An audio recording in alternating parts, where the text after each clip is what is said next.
বিয়ে হয় আর গান বাজনা হয় না, এরকম ঘটনা বাংলাদেশে এখন খুব বেশি হয় না কম হয়? এখন এই যে বিয়ে শাদীতে দাম্পত্য জীবনে সুখ শান্তি খুব একটা দেখা যায় না। বিয়ে শাদীতে দেখা যায় যে বরকত নাই, বরকতহীন বিয়ে, বিয়ে হতে দেরি, বিয়ে ভাঙতে দেরি নাই। এই যে দুরবস্থা, এই দুরবস্থার অন্যতম কারণ হলো বিয়ের মজলিস থেকে শুরু করে বিয়ের আনুষ্ঠানিকতাতে প্রচুর পরিমাণ হারাম কাজ আমরা করি। যে কাজে হারাম হয় সেখানে আরাম থাকতে, যে কাজে হারাম হয় সেখানে শান্তি থাকতে। এই জন্য যুবকরা আপনার বিয়েতে কোনো ব্যান্ড পার্টি, কোনো ডিজে পার্টি এনে বাজাবেন না। আল্লাহর জমিনে সবচেয়ে বড় অসভ্যতাগুলোর ভিতরে একটা হলো এইটা, যে আপনার ফুর্তির চোটে আপনি ডেক সেট এনে দুমদাড়াক্কা গানের আওয়াজে পুরো এলাকার মানুষকে অতিষ্ঠ করে ফেলবেন।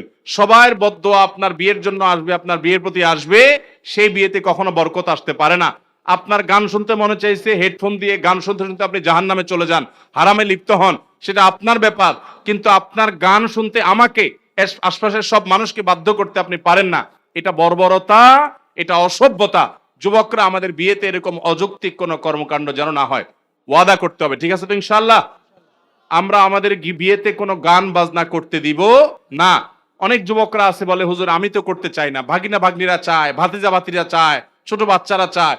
এই সমস্ত অজুহাত দিয়ে কোনোভাবে গুনাহ করা যাবে, বন্ধু বান্ধবের মুখের দিকে তাকায়ও হারাম করা যাবে না। আল্লাহ আমাদেরকে সর্বাবস্থা সকল হারামকে বর্জন করার মতো ঈমানের শক্তি এবং তাকত দান করুন।